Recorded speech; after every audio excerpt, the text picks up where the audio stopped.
Hello, and welcome to another episode of Under a Rock with Brielle and Guerlain. Today we are talking about one of my favorite movies from childhood, The Muppets Take Manhattan. Yes. Um, let's get into it. First of all, I want to ask, did you like the movie? Yes, I did. I Okay. enjoyed it. I'm glad that you liked it. Is I want to say it gave me the same impression, and then not comparing the films at all, Mhm. but it gave me the same impression as Labyrinth. Well, Like, it's by the same people. I mean, oh, is it? yeah, it's Oh, Muppets. It's Jim Henson, you know? I'm sorry. I clearly do not do my homework. It's okay.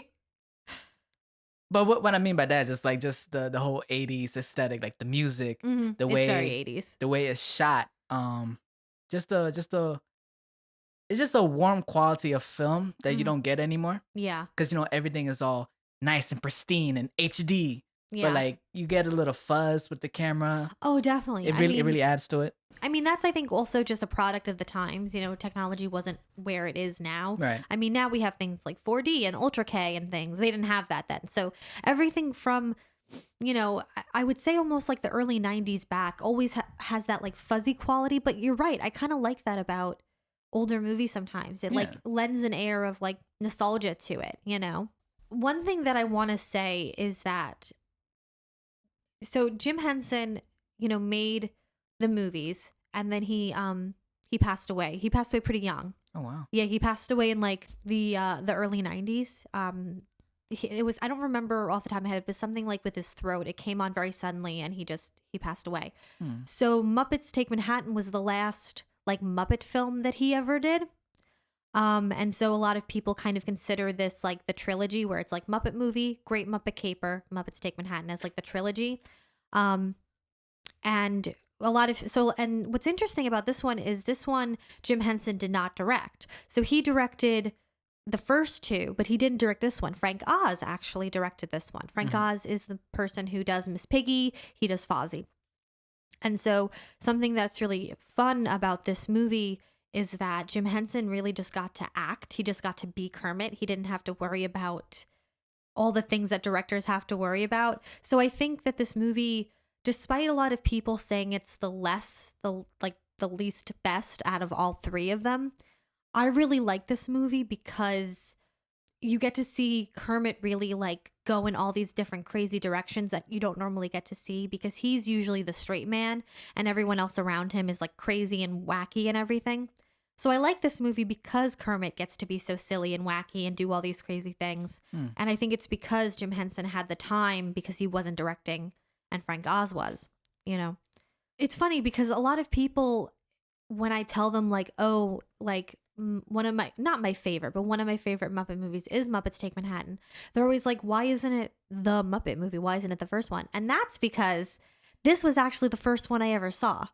So I mentioned this in the Labyrinth episode, but like my uncle would go to the library and get me movies and then burn a copy of them so I could watch them all the time. And he knew that I loved the Muppets. And I guess that day he went to the library, all they had was Muppets Take Manhattan. They didn't have anything else. So that's what he brought home to me. And this was really the first like glimpse into the Muppets that I had. It was really this Muppets Take Manhattan. And so this movie has always had a very special place in my heart, you know. Also, I think because I am an actor and I wanted to be on Broadway and, I had that New York dream. I think this also holds a very special place in my heart. So that's why we're talking about this one specifically and not any of the others, even though I did watch them as a child. But this one is the one that I really, like It really latch hit the onto and nostalgia everything. feels. I gotcha. Yeah. Something also that I want to say, because you were saying this movie is like very 80s. So even though this movie does not have music by Paul Williams, who does a lot of the music for the Muppets, this music is so good. It's so good. It's so 80s with like the saxophone and everything. I just love the music in this movie. And, say what you want about the movie, but you have to acknowledge that the music is so good that years and years later, when they made Muppets Most Wanted, they literally recycled a song from this movie for that movie. So it has to be good, you know? It's timeless. Yeah, with the new it just, yeah. The people who make these movies know how to make musicals. They know how to use music and song to further the story, which I Right. appreciate, because there's nothing wrong with musical numbers not necessarily furthering the plot. Sometimes you need them for character development, but what's so great about music in all the Muppet movies is that they all have purposes. The songs are not just there to take up space. They tell us something about the characters, or they tell us something about the plot or the overall theme. Mm. Okay, so the movie is basically about Kermit and his friends. They are recent college graduates, and they have this idea that they're going to take a musical that they wrote and bring it to Broadway, and then they'll all become rich and famous, and it'll be great. That's Right. the basic plot of the movie. And the whole movie is just about them trying and failing and succeeding to make that dream a reality. Something that's so funny to me is that, like, they're supposed to be like 21, 22. And, like, I know that it's just like a frog, a bear, a chicken and thing, but, like, they do not look like college students. No. Like, I don't know what it is about the Muppets, because they're literally just felt. So, like, they can be any age that we want them to be. But I don't look at them and go, those are college kids. Like, I'm like, these are people in their 30s. Yeah, that's what I was thinking. Yeah. They have that air of, like, being, like, older, Mm-hmm. But yeah, but I will say they do have the stupidity of a 21-year-old thinking they can just take a show to Broadway and it'll be over and done with in a snap. They'll be on Broadway in a couple months. They got me with the fake out in the beginning with the producer guy. Yeah, the scam guy. The scam guy. Yeah. I was like, wow, this is kind of easy. He was like, yeah, you guys want it? You can have it. Blah, blah, blah. Just $300 each. Yeah. And I was like, okay, there it is. Yeah. It's good. And I thought from there, like, the movie was going to be about them trying to, like, get the money. And then we got that plot twist. Yeah, like, where right- the police come. Yeah. I was like, yo. Yeah, like a Bernie Madoff kind of thing. Yeah. It got me good. Yeah. Yeah, no, I think it's so funny and, like, so telling that even though they may not look like they're 21, 22, they clearly have the mindset of ones because they think it's going to be that easy. Yeah.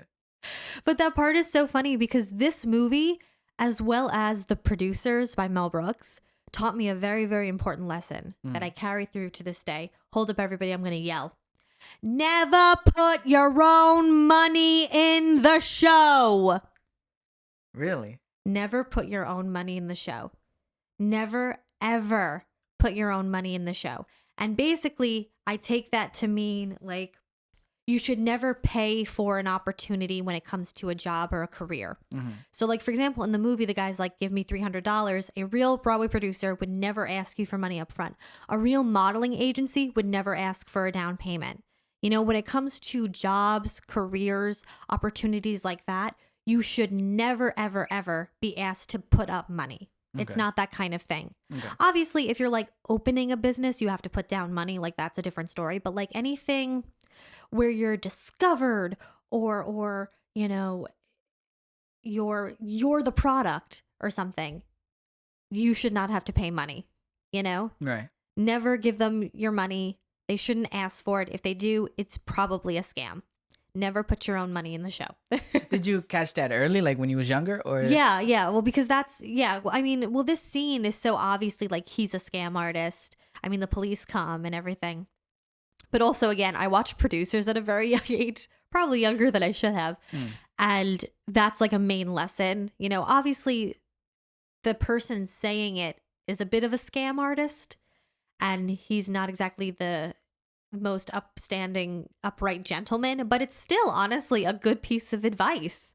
And also, when I was younger, I don't know if you remember this. You might have been too young, but there was that Barbizon thing. It was like a modeling agency, and they'd be at malls, and and you could like sign up to go to like a seminar, and then they'd pick you, and you could be in the Barbizon modeling agency. It was all a scam. It was all a scam. Like, I don't want to say that like nobody got a good experience out of that, because I don't know. But it was like, yeah, you have to pay to do this. And it was like, yeah, that's a scam. Because a real modeling agency, if you're talented enough, if they like you enough, will not ask you to pay, Right. So yeah. Something that I want to say really quick is, so the show that Kermit writes is literally the movie that we're watching. It's Right. these two kids going to New York. to live their dreams. But it's about these two kids who go to New York to get married. And honestly, like, I just think that's kind of sweet. Like, he wrote the musical about him and Miss Piggy. Like, aw, that's so sweet. Mhm. You know, people, it's kind of like a running like gag in the fandom. Not a gag, I would say, but it's like a running thing in the fandom that like Kermit and Miss Piggy are not the best relationship, and they're not. But like, it's just at times like this, it's just like, oh, they really do love each other. They really do care about each other. Like, if we follow the train of thought that the Muppets wrote this movie and they're acting and starring in this movie, the Muppets wrote The Muppets Take Manhattan. Why would Kermit write that if he didn't actually care about Miss Piggy? You know, like, I just, oh, that's sweet. Also, I love Gonzo. I love Gonzo with all my heart. He is my favorite Muppet. I want to marry a man like Gonzo, even including the chainsaws and the William Tell overture, like including all of that. Even with the chickens? Even with the chickens, I want to marry a man like Gonzo. Yeah. So they go to that guy. It turns out it's a scam, and they're kind of really despondent, and their dream that they thought would be so easy is not. Miss Piggy looks so good in this movie. Like, Miss Piggy always looks good, but she just pulls off the 80s look so well. I love it, man. I love it. The hair. Yeah, the hair and the clothing. It's so great. Also, I just love that, like, when they get to New York, their, like, hotel is, like, the lockers at the train station. So that was the lockers in the airport? Or no, like it's a train station. in the train station. Like a bus depot train station kind of thing. That's the kind of vibe that I got. So anyway, they're like kind of despondent, but they need to eat. So they go to Pete's Luncheonette, which is like a kind of coffee shop, little like deli counter thing. And one thing that I just love is like, so Rizzo the rat is a waiter. This was actually the first appearance of Rizzo, so that's really cool. And he's the waiter. And I love that all the people in the restaurant are just like, whatever, he's a rat. Like, that's New Yorkers for you. They don't care. Right. They're like, whatever, he's a rat. And Rizzo's just so funny because, you know, he gets insulted and he goes on and on about how he has to feed his kids, he has to take care of his family. And Fozzie's like, it's okay, we don't have any money either. And he's like, not my table, bye. Like, it was all an act. He's so New York. He's so New York. I just love it. And yeah, so basically at this point, the gang is basically saying they've been trying for months to put this show on Broadway. They've been trying since they graduated, which I assume was probably in like late May. And now it's like September or whatever. So they've been trying for months, and they have that whole montage of all the doors slamming, you know.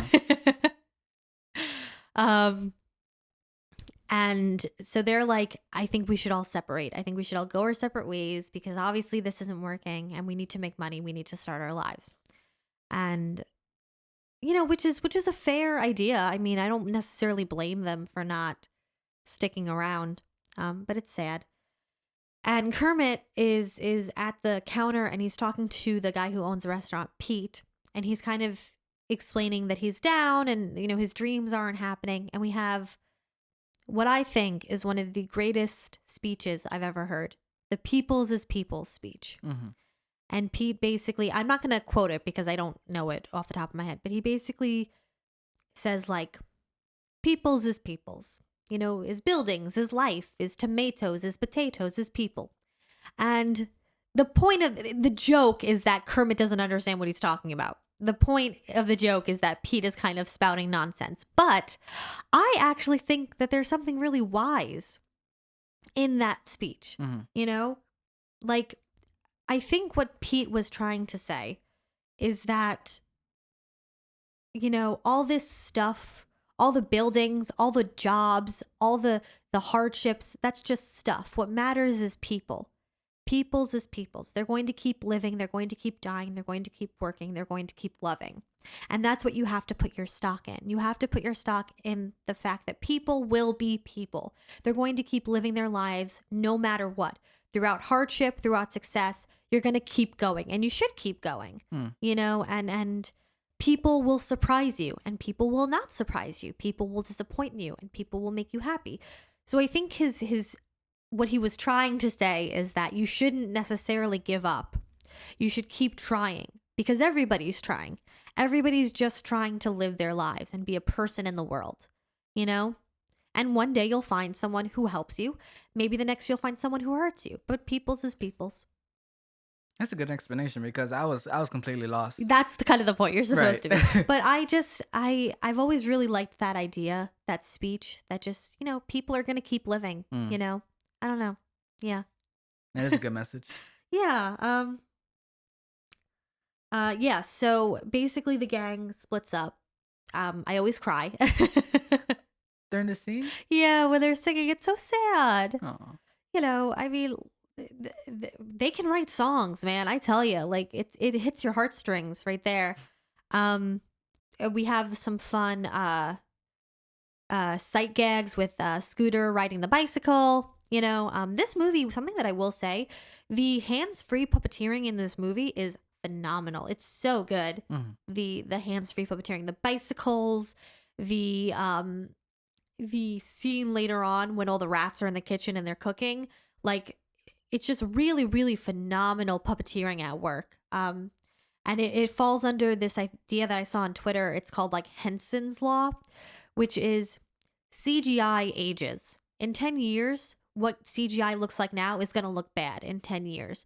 But cool puppets will always be cool puppets. And it's true. I feel like when you really have amazing practical effects, not only do people appreciate that, not to say that like CGI artists aren't working hard or that they aren't talented, because they are. I'm not saying that. But the way the technology goes, I think it's very easy for CGI to look bad very recently in the future, But practical effects will always look cool if they're done right, I definitely get that. I think that in the same vein with when it comes to animation, Mm-hmm. there's just something different about hand drawn animation than what we see today, which is basically everything is done on computer with, you know, click that, click there. Yeah. And some of them try to do kind of like hand drawn on the computer Yeah. to kind of give it that same feel, but it just doesn't hit the same. And about CGI, as soon as you said that, I thought about The Incredibles Mm. because you see Incredibles 2, Yeah. like it looks great. And then you go back to the original Incredibles 1, Yeah. still a great movie, Oh, yeah. but It's rough. ooh, It's rough. especially what's his face? Violet's love interest. Yeah. Yeah. Man, Totally. did he get a facelift? Yeah. to the Yeah. second You really movie. did. But Yeah. but yeah, that definitely would I agree with the Henson's law that Practical practical effects stuff. will always look Yeah, really, really it cool. will always. And again, that's not me saying that like people who do computer generated artwork aren't talented or hardworking. It's just the nature of the industry, Yeah. Um, yeah, so basically all of his friends leave, but Kermit, he is determined. He is staying in New York. He's going to put his show on Broadway. He's going to do it. And you got to love that. You got to love Kermit's determination. Yeah. Because stronger people than him have cracked, under that kind of disappointment and despair and failure. So you got to admire him.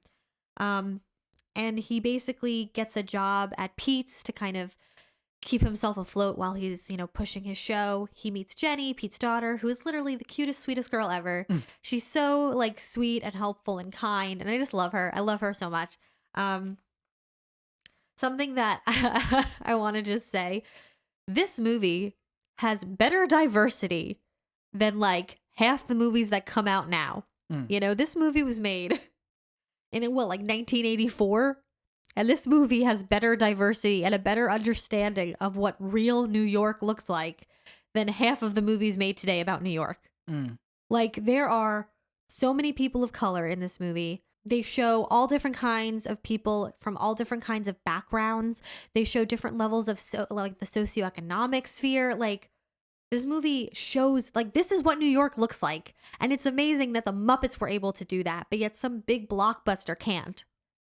Because people are out of touch. Yeah, I just, like, yeah, I love, like, this movie, I think, shows a better picture of what New York is than half the movies today do. Like with the guy with the with the roller skates. Yeah. Well, that's Gregory Hines. That was a cameo. Who that? Gregory Hines, he's like a famous actor. He's a famous actor. Mm. Famous actor comedian, yeah. I thought, I don't know, there's something about his portrayal. Yeah. It just made so much sense to me. Yeah. About just like, that is New York. He was Yeah. just like, you know what? Keep the skates. You know, I just like jogging and like Yeah. in shorts Yeah. and everything. I was like, why does this make so much sense? Yeah. It comes out so natural. Yeah, so genuine. So genuine. Yeah.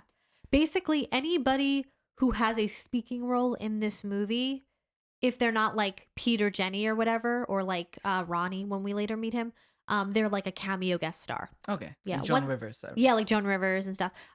There's more obviously, but yeah, something that's like a kind of staple of Muppet movies is the cameo guest stars. So there's quite a few in this movie that are great. Yeah, so so basically Kermit has this like 3-part plan to get his show on Broadway. And the first thing he does is he pretends to be this like hotshot Hollywood guy going in and like giving his play to someone and then like running out in the hopes that they'll keep it. And they throw it right in the trash. Baffo Lenny, Sacco Lenny. Love you, kid. The lingo. I love it. It's so funny. It was like, love The Office. Never change it. Yeah. Love your hair. Don't change a thing. But that was like 1984. I mean, you know. And then let's do lunch. Yeah, let's do lunch. And turns out that Miss Piggy did not leave New York.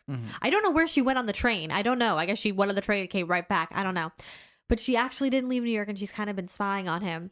And isn't it sad that even a pig cannot escape catcalling?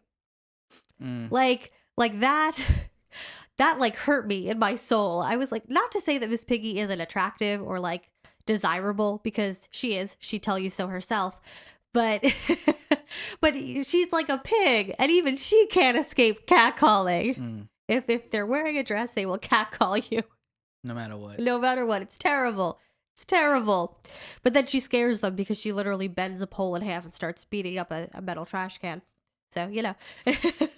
I like how that one guy, he just turned around and just starts touching the pole. Like, he's not even doing anything. He's just like, I'm just like, okay. Yeah. So she was staying in New York, and she works at a Macy's counter type of place. The scene with her and Joan Rivers is actually so adorable. I love it. It really doesn't do anything like to further the plot. It's just like a cute little scene. Yeah. But I love it. I always loved that scene. I thought it was so like sweet and wholesome, and like, oh, they're just helping each other out and being silly and having fun. Like, she lost her job, but who cares? They're laughing. Like, yeah, you know. I really like that moment. Yeah.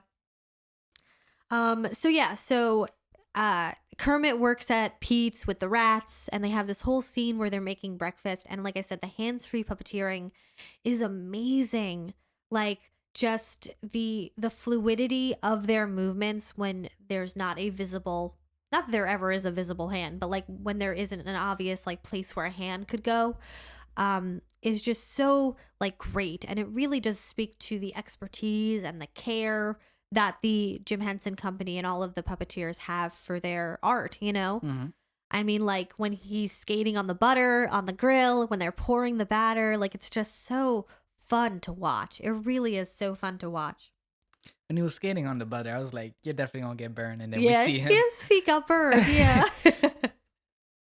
And I just love that like one of the customers are like, hey, Pete, where are the rats? As if they're his favorite waiters. Right. And he's like, oh, people don't like them to be the waiter, so I put them in the kitchen. Now they're cooking your food. Even better. I was like, no one cares. That's New York. New Yorkers do not care. Oh, a rat's cooking my food. It's better than what I've had yesterday. Like, see, what I thought was interesting about that is that they didn't care. Like, people didn't care. Like, people who are just people. We didn't see. It was really, I guess you could. What they were considered elites at the fancy smashy at Sardi's restaurant. Yeah, it wasn't until like the high class, so like people. Yeah, that's when they started caring about the rats. Yeah, which I thought was really it was really interesting to see that contrast. Well, yeah, I mean, when you think about the type of people that would be eating at Pete's, not to say that it's like a gross, disgusting restaurant, but it's definitely like a lower class, chiller kind of Mm-hmm. place. Like people go there for like lunch when they're in between, when they're on their lunch hour, they go there in between jobs, or it's just a place to get a quick cup of coffee or something. Like that's like the like the heart of New York. Mm-hmm. Those kind of people that go to Pete's. So then the next part of Kermit's plan is a whisper campaign, which is a real thing. That's a real thing that like executives and things and like PR people do. And so he goes to Sardi's, and the thing that's so funny that I didn't know until I actually like went to the city once, is that Sardi's is not that exclusive. Like it's a fancy restaurant, sure. And during like, very busy hours like the lunch hour or the dinner hour, it is better to have a reservation, but like anyone can eat at Sardi's. Hmm. You don't have to be like famous or rich to eat at Sardi's. You can just eat there. Like it's just a restaurant. I kind of got that impression when Kermit walked in. He was like, "My assistant made a reservation, and they just let him in." I was Yeah. like, if this was like so high class, I feel like it would have been harder. Yeah, no, it's To... it's like yeah, definitely I think for like the busier times it might pay to have a reservation, but it's just a restaurant in the city. Like it's just The all the pictures of famous. That's a real thing. Oh yeah. The Okay. real Sardi's in New York City has pictures of famous Broadway actors, film actors, stuff like that. Um Kermit's picture is actually in Sardi's. That exact picture. That it's not there. It's by a stairwell, but yeah, it's there. Aw. So who was the person that he took down? That Who? was Liza Minnelli. Nice man. She is a famous Broadway and film actor. She's the daughter of Judy Garland. Okay. She was in Cabaret. Because when they showed her picture, I was like, she's someone important, but I don't know who she is. People know who she is. He basically sends all the rats, and they basically start talking about Manhattan Melodies, which is the show. And it seems like it's working. And then one of the rats gets hungry and pops up, and then everybody starts screaming. There was one. I guess she was an extra. Yeah. She was in a blue dress, and she just starts smacking them with her purse. I thought that was hilarious. Yeah. So for me, the Whisper campaign actually worked because how else did the producer's son hear about Manhattan Melodies? Oh no, he knew about it earlier. In the montage when they're like getting all the doors slammed in their face, when he goes to that guy's office, you can see Ronnie in the background. Oh, when the woman took was it that I don't one? remember which one it was, but there's one where they're singing in front of a door and you see an old man, and then you see like Ronnie like peek his head around. Yeah, he knew about it from the beginning basically. Okay, I missed that. Yeah, he was there since the beginning basically. Fun fact, the Ronnie's father is Art Carney, who is famous for The Honeymooners, which is a show that I watch with my dad a lot and has a lot of feelings. I have a lot of feelings about The Honeymooners. Oh. Yeah. Anyway, so that plan doesn't work. They get kicked out on their butt, and Kermit's feeling kind of down, so he and Jenny go jogging, which is there anything more 80s than jogging? Ugh. Jogging.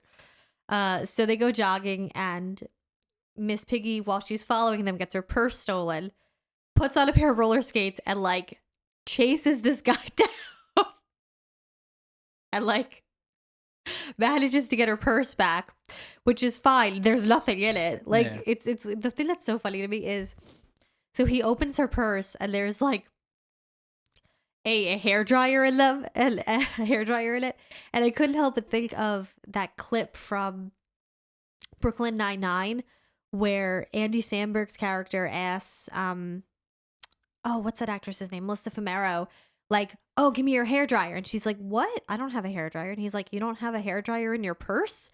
And she's like, no, why would I? And then later on in the episode, we see Andy Samberg's character's friend, like Gina. They've been friends since they were little. And she pulls a hairdryer out of her purse. And she's like, yeah, I'm not an animal. Of course I have a hairdryer in my purse. So I don't know what that says. You don't think that was like a reference to this, or? I don't know. Maybe. But also, I think it's just meant to be funny and ridiculous because, like, who would really carry a hairdryer in the purse? Miss Piggy would, and so would Gina. She has like a saw in her bag. That was a red flag. Yeah. And just the guy's reaction, like, and then she comes up from up top. Yeah. I was like, yeah. And I love that she's like, that's no way to treat a lady. And she's like yelling and everything. And then she like switches it when everyone is helping her. She's like, "Oh, thank you, Yeah. thank you." Gotta love Miss Piggy. Yeah. She really, I think, toes the line of feminine and not feminine really well. Mm. um, and yeah, so she sees Kermit, he sees her, and they basically start fighting because she thinks that he's like kind of getting romantic with Jenny, and he's like, I'm not, we're just friends. I mean, it was kind of a little romantic. Well, I guess if you didn't know, it Mm. would look romantic. I don't think it was ever romantic. My whole thing was just, You do think the huggies were real? who hugs their friends that much? I do. I hug my friends all the time. Well, not now, but like I hug my friends all the time. A different gender? Um, Exactly. well, I mean, when I see my friend Terrence, because he's kind of, I mean, besides like you, I don't really have a lot of male friends that I'm like super, super close to. I always hug him. I hug him when I say goodbye, you know? Hmm. No, okay, no, that's different. You hug to greet, you hug to say goodbye. Yeah. That's different. But they were just hugging just to hug most of the So times. people hug. No, not People just hug, friends. Guerlain. Not just friends. Not like that. Not like that. I don't think, okay, so then fine. I don't think that Jenny ever had romantic feelings. I Mhm. think Kermit might have Mm. because he's like, oh, I'm a college guy and like I'm so worldly and experienced, and she's looking, you know, to me for guidance. I think maybe Kermit did Mm. because Jenny's very pretty. But I don't know if she ever had romantic feelings for him. Probably not. But still. Yeah. I was with Miss Piggy. You were the Miss Piggy? It was too much affection. Yeah. Just for being friends. And he kisses Friends her do on the not cheek. spy. No. No, they do if you're over here acting. No, that was too. I'm telling you, it was too much. Like maybe a hug here and there, but they were hugging all the time. Mhm. Oh, I'm feeling down. Let's hug. We're at the park. Let's hug. We're on break. Let's hug. Aw. Like no, you can't tell me otherwise. You cannot. Don't watch the TV show The Muppets because that's gonna cement your idea. Yeah. Because in The Muppets, one of the main like kind of conflicts is that Kermit and Miss Piggy break up, and he kind of immediately finds a new girlfriend, and she is still single. Miss Piggy's still single? Yeah, Kermit like immediately finds a girlfriend. A two-timing frog. It's just a movie. Mm-hmm. I think not. There's conspiracy going on here. Anyway, the thing that I wanted to mention though about the fight is that it's like that's the other thing that kind of reminds me that they're supposed to be like 21, 22 because the fight is so immature because they're just yelling and screaming at each other. Mhm. Ah, ah, ah, ah. They're just Because I care about you. Then why would you say it? I just did it. yeah, that's like a very like, you know, young adult kind of fight. Yeah. But basically Kermit is like, I don't like Jenny. I like you. I'm happy that you're here. And they go on like a little romantic horse-drawn carriage ride. And Piggy basically says like, oh, I wish that we'd met sooner. I wish that we'd met when we were babies. And it goes into this little like fantasy musical number with the Muppets as babies, which is where the Muppet Babies came from. That's where the TV show got the idea. Mm. Mhm. Okay. It started from that because people, when they saw this movie, loved that part so much that they were like, we want to see more of this. They're so cute. So that's where the TV show came from. Yeah, and it's really, really sweet. It's a really cute little scene. The puppets are adorable. I love the little baby puppets. They were, that baby scene. You mentioned it saying that people saw it and they loved it. It's like we want more. Yeah. Really ahead of its time because after that, I could think of countless of franchises that like did the whole baby thing. The Captain Yeah. Like remember Baby Looney Tunes? Yeah, yeah. Right now on Cartoon Even Network. just like Tiny Toon Adventures Tiny could be Toons- considered, even though that isn't like Bugs Bunny as a kid, it's still like a kid version of right. them. Yeah. It's all cutesy and everything. Yeah. Cartoon Network has a show called We Bare Bears. Mm. They were adults and now they have a spinoff where they're babies. Oh, yeah. It's like a really popular It's thing. yeah. And it always generates something. Yeah. People like baby versions of their favorite characters. they do. And you can thank the Muppet Babies for that because they were really, like you said, the first ones to really kind of start that idea you know? Mm-hmm. So while all this is happening, Kermit is getting postcards from his friends about what they're doing. And the letters that they write him kind of make it seem like they're doing really, really cool stuff, but they're all kind of doing like mediocre jobs. Like Fozzie is literally just like hibernating for the winter. Um, Scooter is working in a movie house, like handing out 3D glasses. Um, Rolf is working at a dog like kennel. Fun fact: two of the dogs, their names are Jim and Frank, like Jim Henson, Frank Oz. Aw. Yeah. um, Gonzo is working at like an aquacade. My favorite thing is when he's doing that, and the guys watching are just like, that doesn't sound like Tony Bennett. Like, Like of all of all the the things things. to point out. Yeah, the Electric Mayhem is like playing in a polka band. Like they all like are basically lying to make him feel better. But it's clear that they miss him and they want to come back, but they just need something like to really like give them a reason to. Mm-hmm. Um, and so Kermit is working, and he gets a letter from Bernard Crawford, who's a famous Broadway producer, saying that he wants to put the show on Broadway.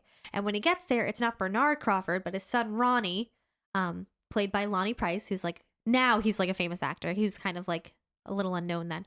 And he's like, I want to do it. My dad said I could put a show on Broadway. I want to put your show on Broadway. It's gonna be great. It's like so new and original and innovative. Which like, aw. When Bernard was in not Bernard, when his son was introduced, I was a little wary at first because of the first Yeah. scam artist, and it's just the way he looked at the door. He was all like, "Yeah, I'm Mr. Crawford." Yeah. I was like, "Oh, another scam artist." But then we see what happened. Is he gay? I don't think so. I No? think that's just, I never got that impression. No, not that I got the impression that he was gay, but it's just a lot of his dad's slight remarks, like when he went to him and said, "I got great news," and the dad Yeah. was just like, "If you tell me that you guys are together, I want no part of it." I was like, I think that had more to do with the fact that Kermit was a frog than Kermit was a guy. okay. No, I never got that impression. In fact, I kind of got the impression that him and Jenny were kind of supposed to end up like romantically together. Because they hold hands a lot. If you want to talk about stuff, they hold hands a lot. I didn't notice. Yeah, they do hold hands a lot. But I mean, if that's your interpretation, that's fine. No, I didn't think it was just Yeah. his No, I dad's think comments. it has more to do with the fact that Kermit's a frog than Kermit's a guy.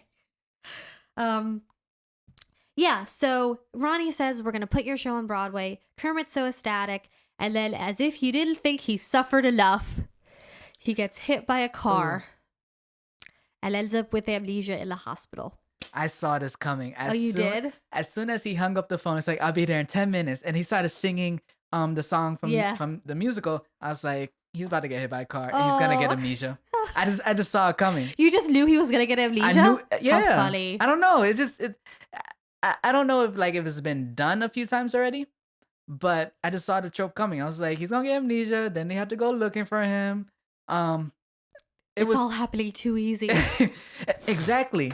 I was like, there has to be there has to be another conflict because like we still got 30 minutes left of the film. Yeah. I will say though, even though I did saw it coming, I still enjoyed what they did with it. Yeah. Like him going to a marketing firm. Yeah.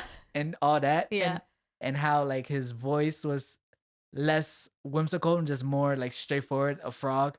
Well, I'm not feeling myself, doctor. Like yeah. I was like, okay, this is good. I thought that was cool. Yeah. I think that the way that they handled the trope, because like you said, I think it is kind of like people have seen it before.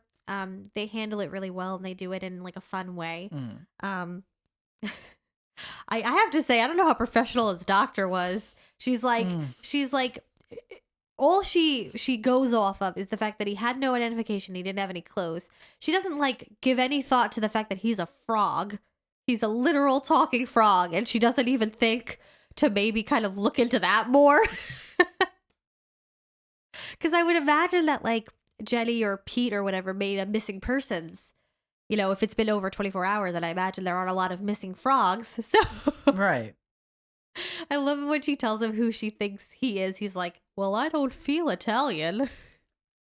And she just gives up. She was like, well, it was worth a shot. Yeah, she's like, well, that's all I'm gonna do. So how about you just get up, get yourself out there, find a job, and Yeah. you'll be fine. Yeah. Was the doctor supposed to be a cameo? Was she Yeah, someone? that was Linda Lavin. Linda. She's a very well-known like Broadway actress. She's done like TV and stuff as well. Okay. She would definitely be known when the movie came out. Like I wouldn't expect you to necessarily know who that is. Mhm. But like people in the 80s would know who that is, you Okay. know. She's been in a lot of really good Broadway shows. Yeah. And then so he's missing, everybody's freaking out, and Ronnie comes by and he says, "Well, you only have 2 weeks to put on the show."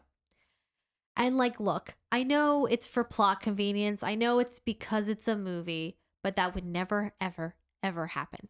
No show could ever be put on in 2 weeks. Like, just the setting up the theater alone would take 2 weeks. Mhm. Like, the amount of time that it takes to get everything squared away with the publicity, get everything squared away with the sets and the costumes and the lighting and the, you know, the rehearsals, like it would not take 2 weeks. That's literally impossible, especially for a show like Manhattan Melodies. Maybe for like a 1 or 2 person play with minimal sets and minimal lighting, sure, that you could maybe do in 2 weeks. But like for a full stage Broadway musical, no, there is no way. I just took that as like Mr. Crawford had money. I was like, okay. I mean, he does. He definitely does. But also, it's Still for impossible. plot convenience. You know, like we gotta rush. We got 30 minutes left of the movie. You know, it amps up the pressure. Mm-hmm. So yeah, I mean, like I can live with it because it's a movie, and I know that that's the way it has to be. But like that would never ever happen. Yeah, so he basically goes off Kermit to kind of start a new life. He ends up at Madison Avenue, which is crazy. This is a little side thing. I think they should do a Muppet version of Mad Men. I think that would be really, really cool. I want to see that. Let's do it. You and me, Guerlain, let's produce our own TV show that's literally Mad Men, but it's with the Muppets. Let's do it. I think we'll probably get in some copyright trouble. I think so too. If we did that. But yeah, he ends up at a advertising agency working with a bunch of other frogs, and he helps them out because they're like, we need a new slogan. And he's like, Ocean Breeze soap will get you clean. And they're like, say what the product does. No one's ever done that. What I like about this scene, what I really got a kick out of it. I have a degree in marketing, an associate's degree in marketing. Right. So as they're like saying all the different slogans that they came up with, I was literally thinking the same as Kermit. I was like, no, that one is too bland. That one is too wordy. And then when Kermit said it makes you clean, I was like, genius. Like I'm watching the movie, I'm like, genius, yes. Because it's true. Like when marketing, what this film does, it unintentionally gives the audience like, inside look into what goes on behind the scenes when it comes to promoting something or pushing something. Cause like I wasn't aware that the whispering campaign was a thing. Yeah. But when they did it, I was like, that's really smart. Like I don't know if people could do it today. I guess they could. Social media, I think, would make it a little bit more difficult, but they could probably still do it. I thought that was cool, and then the way they showed them coming up with the slogan for the soap, I was like, this makes sense. And even the tiny details of how they were marketing, they were pushing, advertising Manhattan Melodies. So, like you see the stuff on the taxis and there's just all the newspapers, all the and stuff, yeah. newspapers. I was just like, this shows like a really nice, like it's not totally in depth, but it Yeah. shows like a nice glimpse of like what goes on behind the scenes to make For something marketing. Yeah. Yeah, that's cool. I didn't even think about that, but that is right. Like you get a little like, oh, so this is what they do up in those fancy offices on Madison Avenue, you know. I just love that. No one's ever done that before. But like I think that actually, like, besides being a joke, I think that's actually really true. I feel like when like products basically are honest about what they do, I think people are more likely to buy them. Yeah. You know, because when it comes to things that I buy, if I know that it works, that's why I buy it. I don't necessarily buy it because it has the best like jingle or the best commercial or anything. Like I buy it because I want it to do its job. And so I think when companies do that, I think that's when they really succeed. Because I feel like, I mean, I don't know 100%, but I feel like marketing has really changed a lot. Because like I said in Mad Men, the idea of what you wanted marketing to do was basically to make the consumer want a certain type of lifestyle. And your job as the marketing exec was to say, with this product, your life will look like this. And that's how marketing was for a really, really, really, really, really long time. And I feel like we're maybe kind of stepping away from that Oh, into, I think, more transparency and more honesty because I think people just don't buy that anymore. yeah. They don't say, oh, well, if I buy Tide laundry detergent, my life will be perfect. No one believes that anymore. They just want to be like, oh, it takes out the stains and it's affordable. Great. You know? Yeah. Like, I feel like marketing has definitely overgone a shift. So it's interesting. Mm. Um, So yeah, so everyone's looking for Kermit. There's a cameo by the then current mayor of New York, Ed Koch. um, so that's fun. Uh, and basically, it's like opening night, and they haven't found Kermit, and everybody's sad. And Kermit goes to Pete's, and he starts subconsciously playing the song from Manhattan Melodies on the water glasses. And everybody realizes that it's Kermit, and they basically kidnap him and take him to the theater. And they try to like snap him out of it. And something that I actually really really like is so they're all trying these different things to get Kermit to realize who he is. And Miss Piggy's like, no, listen, you're Kermit the Frog. You love me. We're gonna get married. We're doing this together. Like we're. And he's like, love you? I don't love you. And he starts making all these like kind of mean jokes.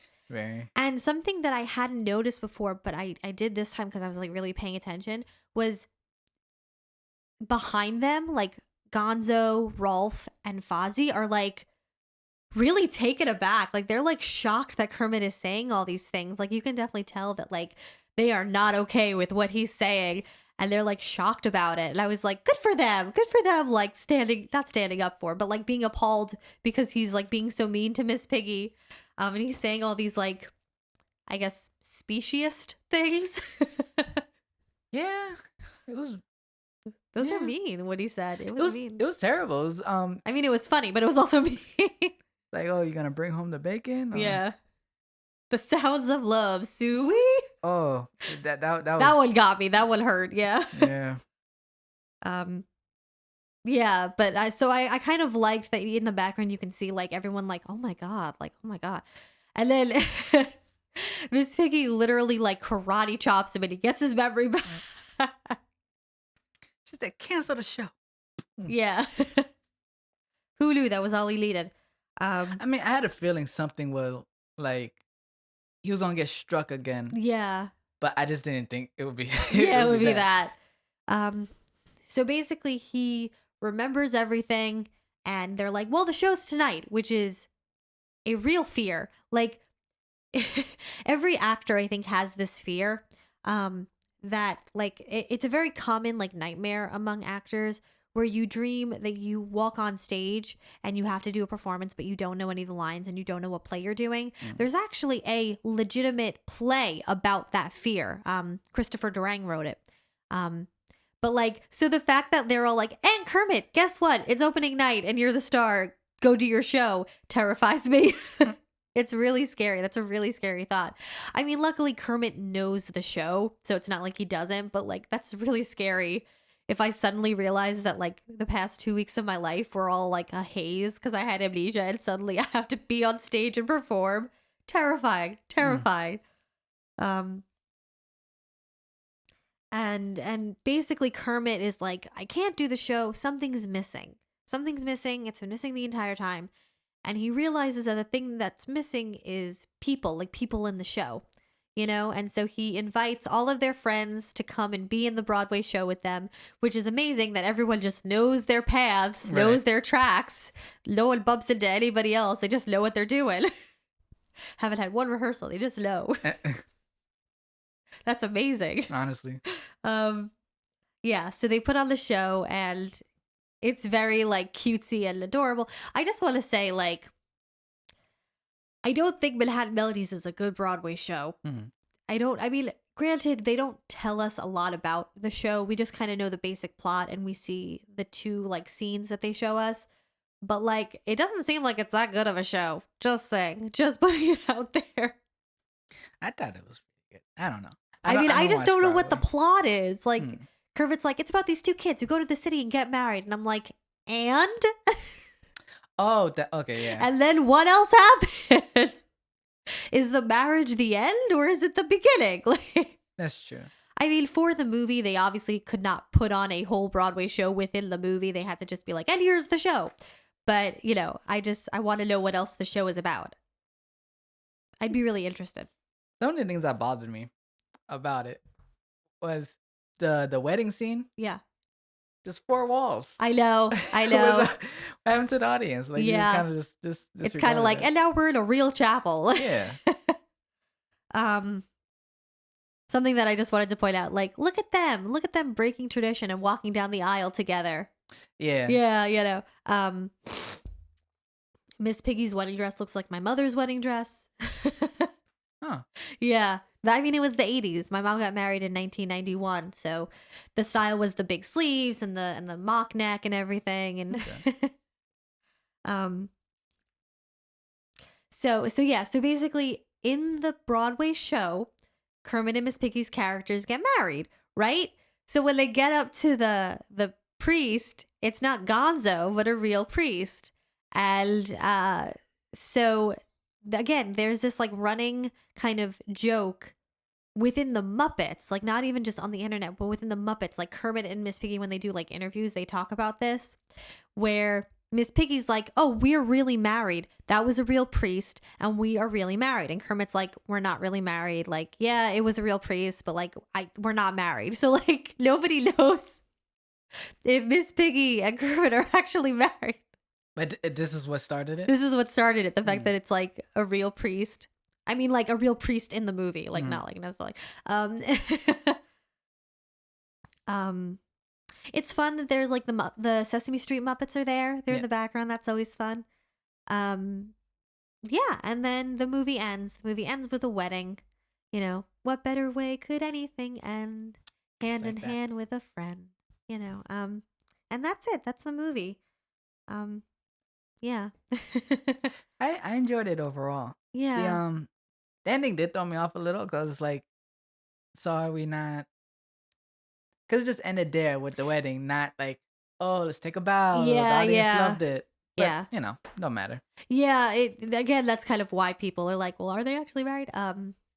You know, yeah, I think that, you know, if I had a say, you know, me and my infinite wisdom had a say, I might have said to like end the movie with, like you said, like taking a bow, like reminding everybody that it's about their show.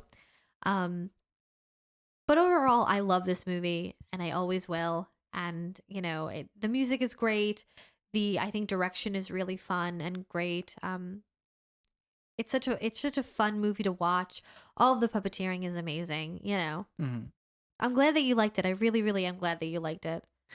In the beginning, I thought it was kind of funny that people just ignored the woman being chased by, Yeah. Well, Animal does that all the time. just chased after women. Yeah, Animal likes women. All right. But I do want to say Animal is not a monster. He's just an animal. You know, he's not going to like he may chase the women, but he never like hurts them or anything like that. You know. Yeah.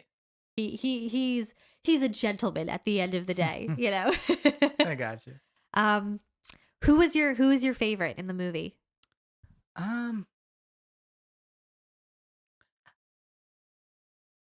It was for me it was like a tie between Fozzie, right? Fozzie. And I never got well, not yeah, I don't think I caught the name of the Muppet. He's green, has the big hat. Oh, Dr. Teeth? Dr. Teeth, I think so. Yeah, the one who plays the piano. And he sung the song No One Don't Yeah, Take No for yeah. an Answer. That's Dr. Teeth. Yeah, I liked him. Yeah, Dr. Teeth is fun. He's that's one of Jim Henson's. Mm. Yeah, Dr. Teeth is fun. I like Dr. Teeth. As you know, my favorite is Gonzo. I love Gonzo. My favorite part is like when after the scam artist like attacks him and Camilla, um, and Gonzo's like, she needs mouth to beak resuscitation, and then they're like, how is she? How's Camilla? And he's like, she's fine. I think we're engaged. Like I love that. Hilarious. Gonzo and Camilla, their relationship goals. Let me tell you. Mhm. Yeah. I also really like Rolf. Everybody likes Rolf the dog. You know. Yeah, he was nice. Yeah. This movie carries on the tradition of Janice saying very inappropriate things when the crowd stops talking. Oh yeah. Yeah. He was like, I don't care how artistic it is, I'm not taking my clothes. I was like, Because she does whoa. that in the other ones Mm. that are in this like trilogy. She does it in Muppet Movie and Muppet Caper too. It's very funny. In the other movies, does it show them being in college, or it was just for this? No, the idea is that the Muppets are making these movies. So the Muppet movie literally says like this is a movie about how we met approximately. It's like a slightly dramatization of how the Muppets met. The second movie is literally just a story and the Muppets are the actors. Like that's the kind of idea that you're supposed to have. Mhm. You know, like same with this one. Like Kermit the Frog is starring as Kermit the Frog in this movie. Like that's the idea, you know? Gotcha. So they're all just stories, you know. Yeah. The Muppet movie is supposed to be like the story of how the Muppets all met and how they became who they are. You know, approximately. But yeah, this one is just a movie. Okay. Yeah. Gotcha. So thank you everyone for watching, for listening. Thank you for your support. Please like, comment, and subscribe. We really appreciate it. And we will see you next week. Oh, Oh, and what? by the time you'll be watching this, it will be 2021. So happy New Year. Oh, yeah. Happy New Year. Yeah. Yes, you're right. Okay. All right then. Bye. Bye.